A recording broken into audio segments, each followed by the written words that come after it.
Year is 2005. We have just seen a rough cut as time-traveling movie producers of Star Wars Episode 3, Revenge of the Sith, finally closing down the prequels and setting up Vader. We're here to fix it. Cue the intro.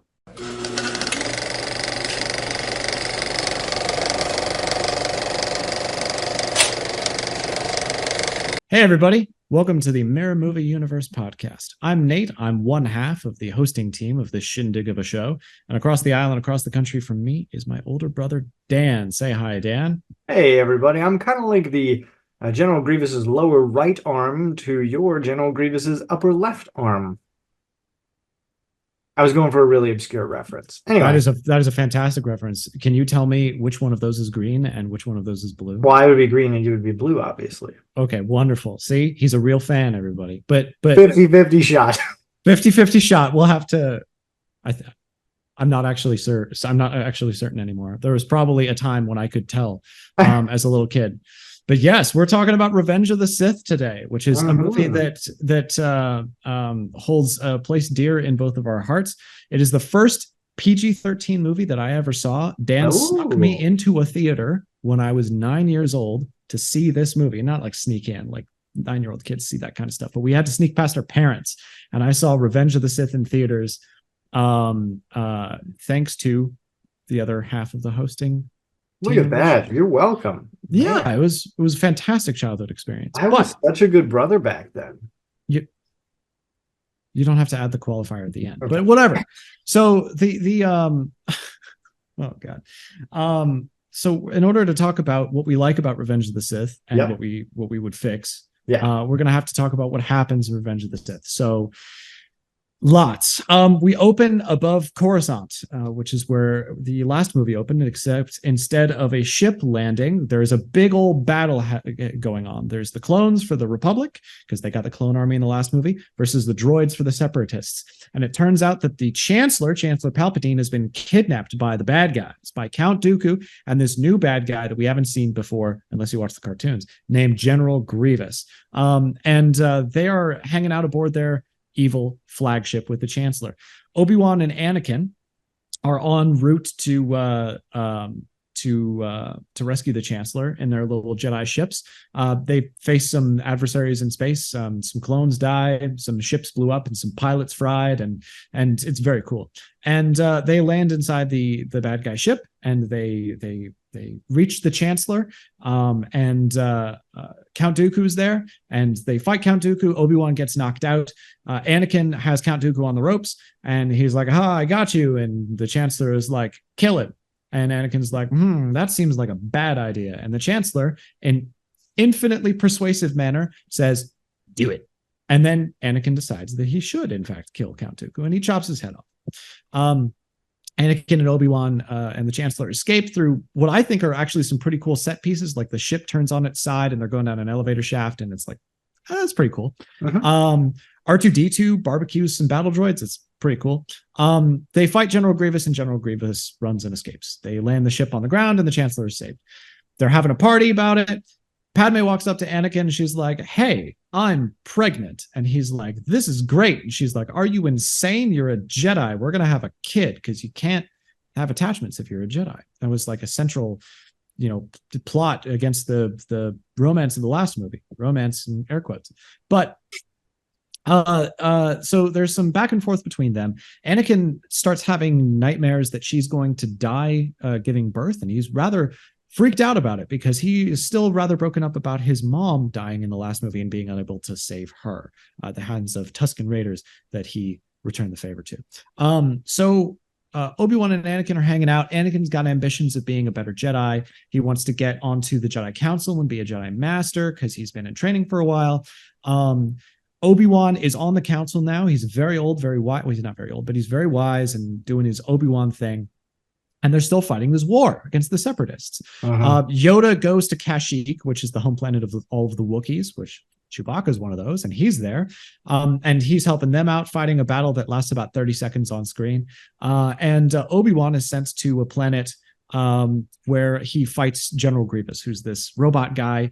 He's got 4 arms. He's got 4 lightsabers. He's like, your lightsabers will make a fine addition to my collection. That sounded like Ralph the dog from the Muppets, not like General Grievous. It was really good. Yeah. Thanks. So he fights General Grievous. He kills him. Anakin is still having nightmares about, Padme, dying in childbirth. Goes to talk to his buddy, the Chancellor, about it. And the Chancellor's like, yo, what if the Sith could help you out and not let your wife die? And he's like, that's ridiculous. You're just a politician. And he's like, what if I'm actually the secret Sith Lord you've been looking for this whole time? And Anakin's like, whoa. And goes back to the Jedi Temple. He's like, hey, Mace Windu, I found a secret Sith Lord. Come kill him with me. And they all go to the Chancellor's office, and Mace Windu and all of his buddies get killed. Mace Windu is on the ropes next to a window, and Palpatine is throwing lightning at him and stuff. And Palpatine looks over at Anakin and he's like, hey, yo, you can still save your wife. And Anakin's like, oh, okay. And he murders Mace Windu in cold blood. And he becomes Darth Vader. And Chancellor Palpatine now is looking deformed from all of his lightning stuff. And he's like, hey, you're my apprentice now. You know what you should do? You should kill every Jedi because you're so good at it, because you did it this once, and I can tell you got potential, kid. And he sends him to the Jedi Temple.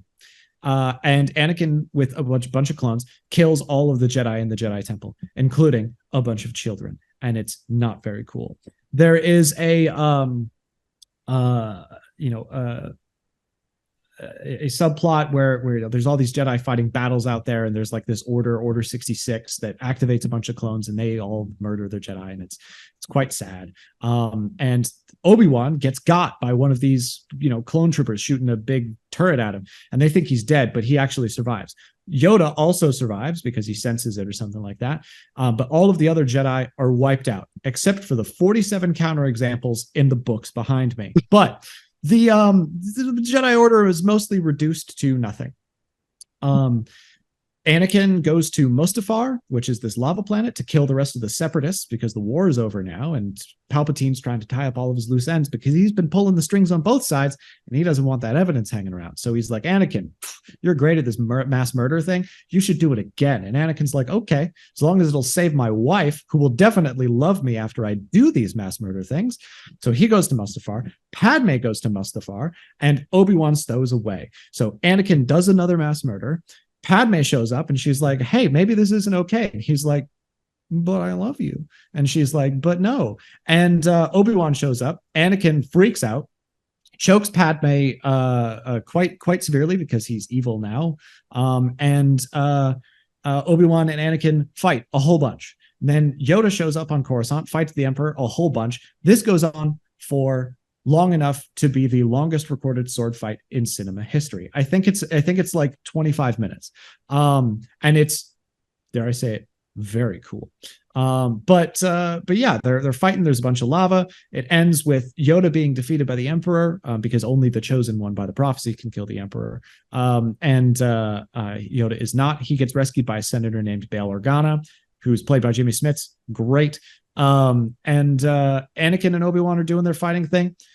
Anakin leaps at him, but Obi-Wan has the high ground, and he cuts off Anakin's good arm and both of his legs. And so now he has no non-robotic limbs left. He's hanging out by the edge of some lava. Obi-Wan's like, hey, you were my brother and I loved you, but you did a couple of mass murders. Pretty upset about that. I'm going to take your lightsaber and give it to your son in 20 years, and I'm going to leave you for dead. He leaves him for dead, and he starts on fire and he gets burned. The Emperor finds him and puts him in the Darth Vader suit. We all see that.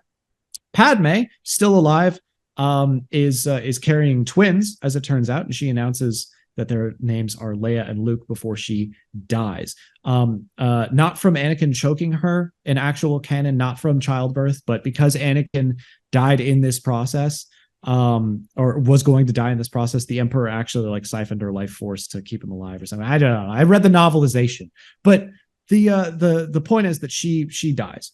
Obi-Wan and Yoda decide to hide the kids, so they take one of them and make her a princess, literal royalty, on a giant planet where she will later become a senator and have a very high public profile. Not a great way to hide out. And they'll take the other one and give him a meager life living out as a pauper on Tatooine. And that's totally fair. But the film ends beautifully with Obi-Wan handing a swaddled baby Luke to Owen and Beru on Tatooine and riding off into the sunset. And he never met them ever again, not even in a TV series. That is the plot of Revenge of the Sith, Dan. This is your least favorite prequel. What do you like about it, though? Yeah. So I think that you mentioned both of the things that I really like about it. I love the confrontation with Mace Windu and Palpatine. Mm-hmm. Absolutely love it. Love seeing him come in there. Love because you know that Palpatine has been playing everybody. You've seen the puppet strings in the other two movies. You know that it's been happening, and you finally get to see that confrontation. And Sam Jackson is amazing. And yes, we got to see him fight in the arena before, but this is Mace Windu at his coolest, like everything in this moment. And Sam Jackson just knocks it out of the park in that. The fight is great when he's got him cornered and he's gonna like take him out and everything. It's so good because I mean, I'll be honest, in Phantom Menace, I'm like, why did they get Sam Jackson for this? Like, he's just what's he doing? He's pretty reserved. Yeah. So it's great to see. It's absolutely great to see him do that. Yeah, he's got the Emperor on the ropes, and I half expect him to say what again? Yes. Like, yeah. He does such a good job with that. And I love seeing Yoda on Kashyyyk. Like, yes, it's ridiculous that Yoda knows Chewbacca, because in Star Wars everybody has to know everybody, but I love seeing Kashyyyk. It's so nice to see that because we know that was kind of the original plan for Endor, and it was going to be the Wookiees instead of the Ewoks and stuff, and it's really cool to see their home planet and to see them fighting. It's so great. It's such like this awesome moment in the film. Those are my two big kind of call outs there.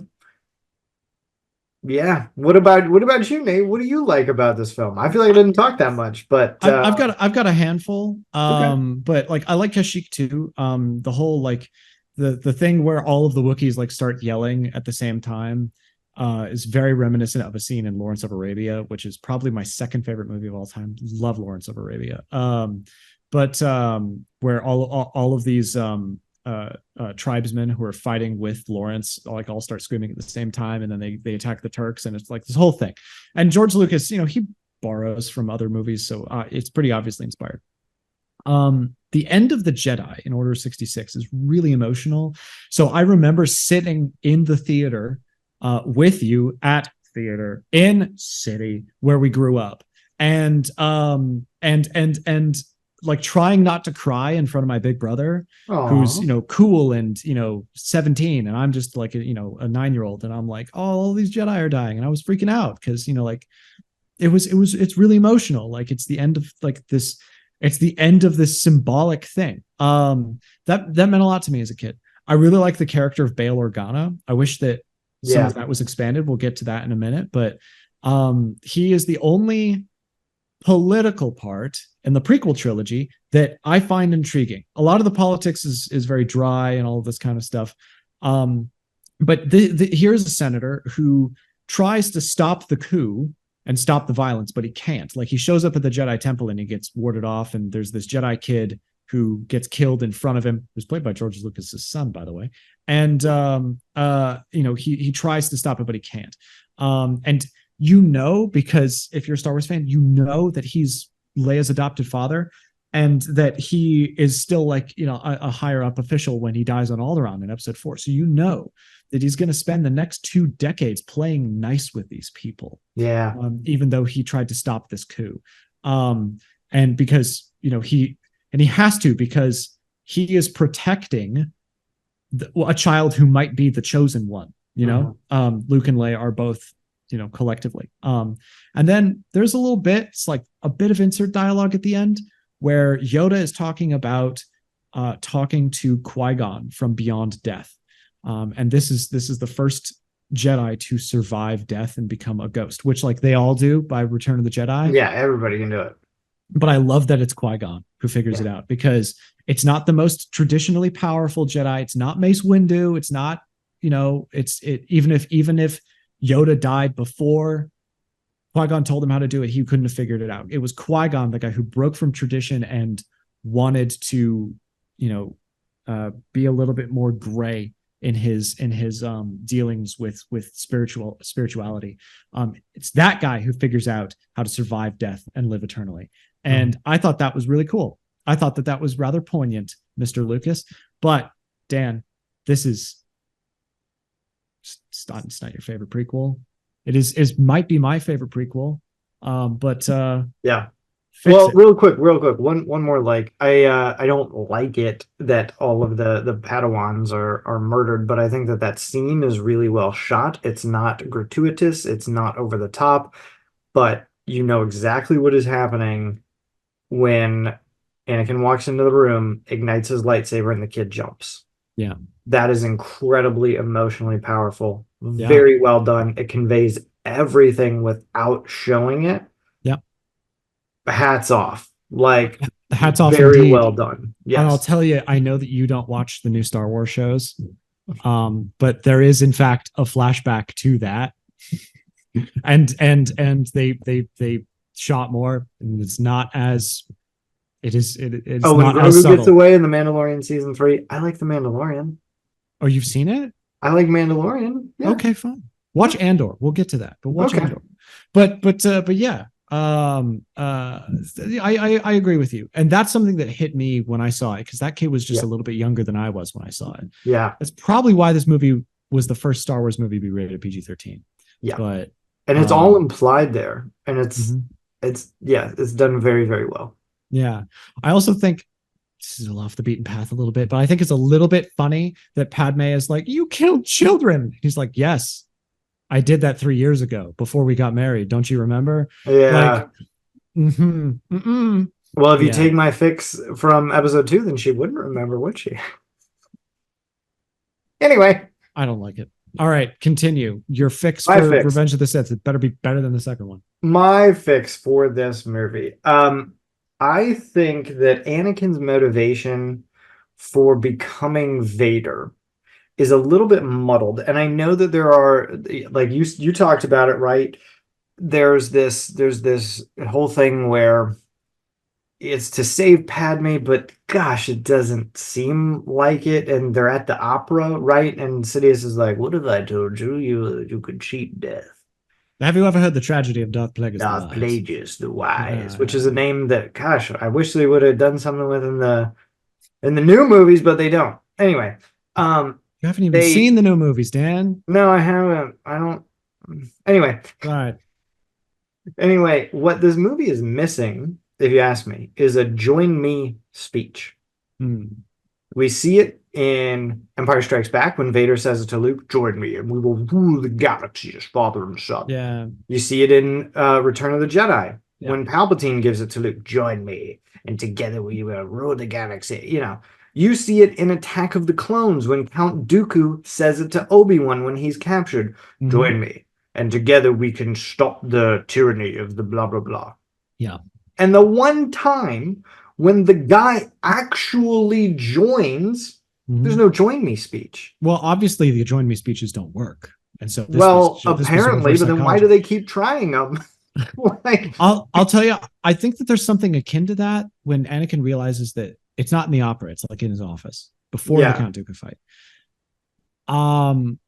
There's something akin to that, but it's like it's kind of a bit of the Return of the Jedi thing. Is like, hey, just freaking kill me if I'm the Sith Lord. Hi. And it doesn't function very well. It's not quite a "join me" speech, and it doesn't have that vibe. It also doesn't make a lot of sense because he kills Count Dooku at the beginning of the movie. Anakin does. And when Mace Windu is going to do the same thing, kill a bad guy, he's like, "No, we can't do that. That's not the Jedi way. That's not the Jedi way." It's like, what? Hypocrite much? Like, what? Oh yeah. And originally, like in the original draft of the script, Anakin was going to find out that Count Dooku like bribed the Tusken Raiders in the second movie to like kidnap his mom or something, which makes no sense, but it was going to be like some shoehorned motivation for him to get angry and kill him. Yeah. But it still doesn't work. And it flips his character on its head. I don't like it. Anyway, so you want to join my speech? I want a join me speech in the office. They're fighting and everything, and he maybe it's when Mace Windu has him cornered, and he just turns to him and he's like, "Join me, Anakin. Join me, and we can end the Jedi and their whatever. They're like something there. Give me something, some motivation. Mm-hmm. Make it obvious because it's far too subtle. Yeah. You know, we Anakin has to face reinvention as Yeah. Darth Vader in this film, right? And we haven't met the new him yet. He can't face reinvention, as Taylor Swift would say, until it was too smart sounding to be you. That's that. No, I mean, I mean, no offense. I mean, no offense. I mean, absolutely no offense. I'm so sorry. No, that's hilarious. I'm sorry. But in that moment, he needs something. He needs a moment. What pushes him over the edge? I'm missing it. Give me a join me speech. That's my fix. I agree with the reasoning behind it, because it is like he's like, I shouldn't do this, and then for the second time, the Chancellor's like, maybe you should. Just kill Mace Windu. Just push him out the window. Just 300, fly kick this guy off the ledge. This is Coruscant. Bam. Whatever. It doesn't feel well developed, and I don't know if a join me speech does it, but developing that further is a high necessity.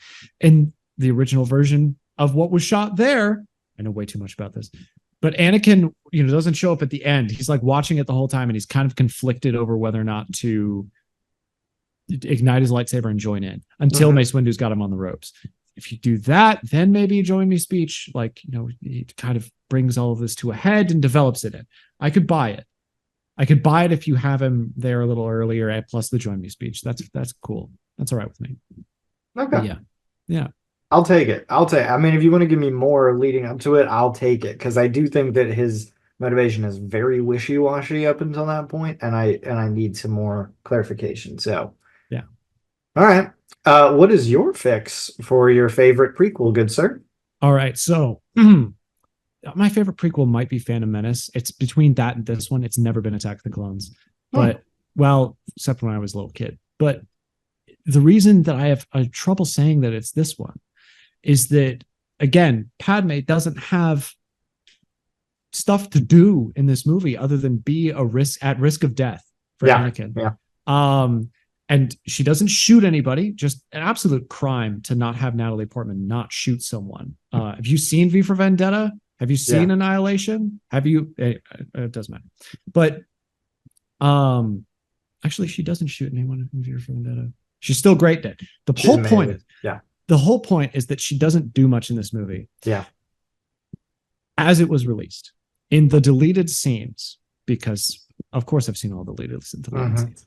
The original cut of Revenge of the Sith was like 4 hours long. There's a string of deleted scenes where she starts meeting up with Bail Organa and Mon Mothma, a young Mon Mothma, and a couple other senators. And they're like, hey, the Chancellor's overstepping his power. Is he going to give it up when the war ends? Like, what's going on here? Maybe we should start a rebellion. And that's cool.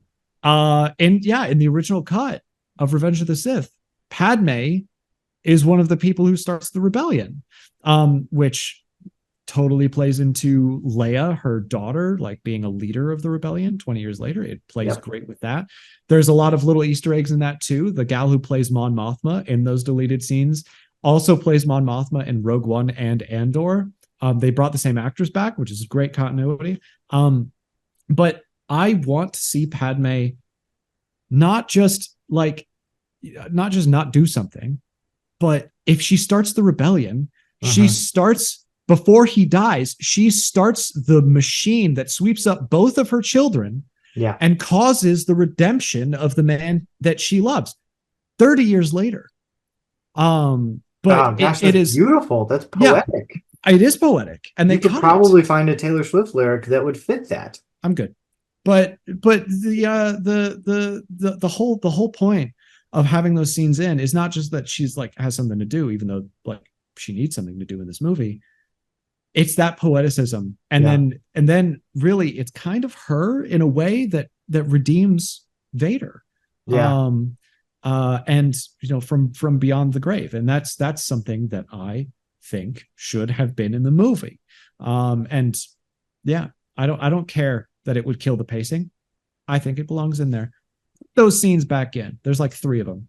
I could not agree with you more. This actually has a really short runtime. It's the shortest runtime out of any of the prequels, Mhm. and it feels rushed in a lot of ways. So I agree with you 100% that you have breathing room to put that in. I also like it because it bridges the gap between 3 and 4. Because we go from, oh, they've gained power, now here's Darth Vader going, no, to the rebellion is in full swing, Mhm. and it's like, wait, how did that happen? Yeah, we get the little crawl at the beginning, but there's a lot left unexplained there. I Mhm. really, really love that the breadcrumbs of that, like the beginning of the rebellion, is started here. That Yep. is brilliant, and I love that it gives Padme more to do, and it's better than my join me speech. That's amazing. That Thank is you. absolutely amazing. I will die on this hill. It is the only way to make, well, it is the way to make Revenge of the Sith better. It's Um, I cannot believe that they shot it. They had the deleted scene and then they cut them. Why I'm pretty cut them? sure It's so good. it's not even that they shot it. They shot it, matte painted outside the windows, and then did like the Coruscant skyline, like things moving like that. It was like ready to go. It was not just like, it wasn't just shot. It was shot, edited, prepped, everything, cut, and then they took it out. Um, Wow. which is My mind is blown because again, like it's a very short runtime. Mhm. It's very action heavy. It's just go, go, go, go, go, go, go, get to the Mhm. end. Uh, why cut it? I'm flabbergasted. I That's don't know. incredible. Yeah, but yeah, if you don't think that that's the way to fix Revenge of the Sith, people, you fight me in the comments. I will get on here and I don't know, I'll do something. But that's the way to do it. You mark my words. Well said. Yes, comment. Tell us how we're right and wrong. Tell us why a join me speech is a good idea or bad idea. Tell us that they should cut the no at the end. Tell us that Nate's right because he is. I've never loved one of your fixes more. Genuinely. Thanks. That's really awesome. It was easy. Yeah. Like I There yeah, you they just go. put in a deleted scene. But yeah. Please like it if you like it and subscribe because we're going to be doing a pitch for another theatrical Star Wars prequel movie next. And you're not going to want to miss it. Or maybe you are, but you should still subscribe. I don't know, Nate, anything to add as we wrap up? No, that's it. All right. See you, everybody. Yeah, we hope this finds you well. Bye.